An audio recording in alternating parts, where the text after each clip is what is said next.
uh, ini salah satu customer baik saya, teman baik saya, yang orangnya itu, beliaunya itu punya JK tapi perasa banget sensitif terhadap suspension, terhadap handlingnya mobil, makanya sangat komplain dengan standar geometri dan standar partnya suspensinya JK.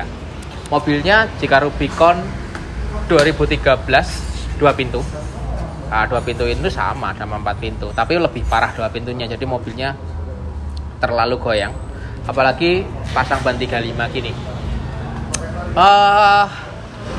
Terus setup gimana caranya mobil itu lebih nyaman. Kalau di tol kadang-kadang, kemarin WA saya, aku lari 180 enak ya sekarang. Ampun.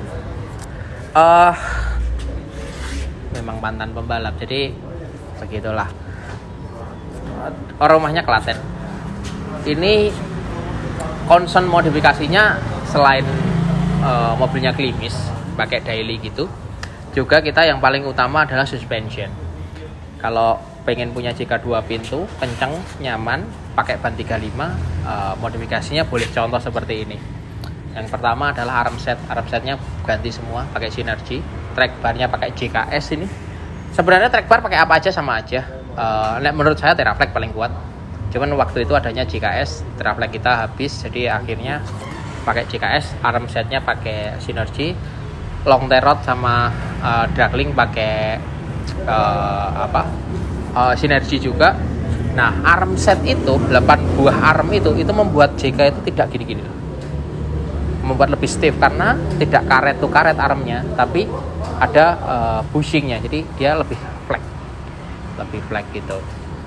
Terus karena ada penambahan bobot ya, ada bumper depan, bumper belakang, ban winch yang di upsize, akhirnya pernya pakai paddlesnya yang non HD, non heavy duty, tapi punyanya 4 pintu, jadi non HD tapi 4 pintu, dipasang di 2 pintu. Jadi kalau kita bongkar punyanya lift kitnya JK itu jangan salah ya, yang spare yang sisi kanan pernya itu pasti lebih tinggi 1 cm biasanya, itu harus dipasang di sisi kanan karena tangki bensinnya dia di sisi kanan. Kalau enggak kebalik miring mobilnya pasti. Nah itu hati-hati teman-teman kalau pasang lift kit JK, itu per yang lebih tinggi di posisi tangki bensin. Lalu biasa buat good looking kita pasang electric 4-step AMP. Shockbreakernya ini, shockbreaker aku lupa. Shockbreakernya pakai Ome BB51 bypass shock karena sensitif sekali, dia nggak mau mobilnya empuk. Nggak mau mobilnya limbung, tapi harus agak empuk. Repot kan, akhirnya pakai BB51. Baru puas gitu. Terotnya pakai Teraflex terotnya. Terus lift kitnya 2 inch. Jadi lift kit 2 inch itu setupnya segini tingginya. Ini sudah oke banget. Ganjelnya copotin semua, segini dapatnya. Terus kalau modifikasi yang lain ya overfender, lampu rigid, lampu depan pakai track light, winch, CTI, udah cukup. Sama dudukan ban serep belakang. Mobil ini bersih banget. Tapi ini hanya nyontoin bahwa gimana punya setup mobil JK itu jauh lebih nyaman daripada standar. Jadi nggak cuma shock sama per, tapi daripada budgetnya hanya untuk beli shock sama per, maksud kami itu adalah coba dipisah, dibagi budgetnya untuk beli arm set. Itu sangat sangat pengaruh gitu. Dan juga kalau sudah pakai ban gede gini, itu track barnya, terus upper dragling sama long tail rod itu harus ganti biar awet sama ball joint. Jadi itu aja intinya. Gini, JK itu kalau ban 35 final gear starter masih oke, tapi untuk harian jangan dipakai untuk off-road. Kalau begitu off-road ya harus ganti final gear. Tapi di saat kita setup jadi 37, banyak yang harus diganti. Karena kalau tetap itu bakal nggak enak. Pasti final gear, prokal modul pasti kan. Sama setup jangan salah, kalau pasang pasang arm depan itu harus di set lagi casternya. Jadi arm atas bawah itu pasti ada yang adjustable. atau dua-duanya adjustable.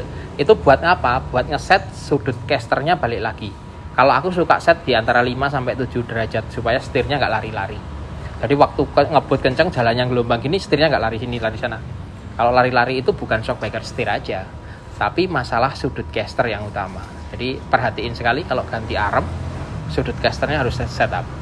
Kalau 37 itu selain harus itu final gear, arm set pasti karena untuk sudut caster, AEV Procal modul, sama motong sedikit itu fender belakang yang bagian depan dipotong sedikit, udah cukup oke.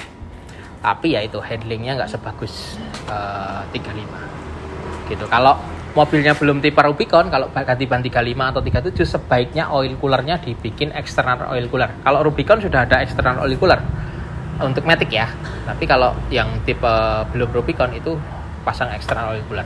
Kalau enggak nanti hot oil kalau dipakai kencang-kencangan di tol gitu.